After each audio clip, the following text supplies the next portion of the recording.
Allah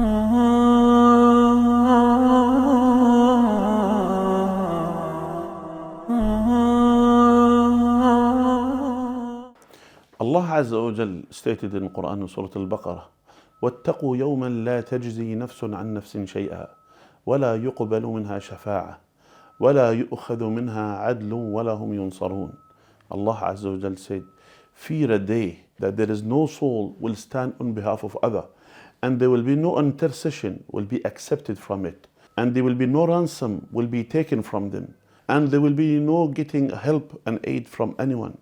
Here Allah Azza wa Jal is saying, the day of judgment, it is so severe that on that day, that Allah Azza wa Jal will punish no one on behalf of the other, nor He will reward no one on behalf of the other. And there will be no intercession will be accepted for those ones who deserve punishment. And there will be no ransom for those ones who deserve the punishment from Allah Azza wa Jal. And no one can help them. Here Allah Azza wa Jal is warning those who transgress against Allah rules, tabaraka wa ta'ala, those who go against the rules of Allah tabaraka wa ta'ala, and they don't follow the instructions of Allah tabaraka wa ta'ala in this life. So that's why Allah had warned us in the Qur'an from that day.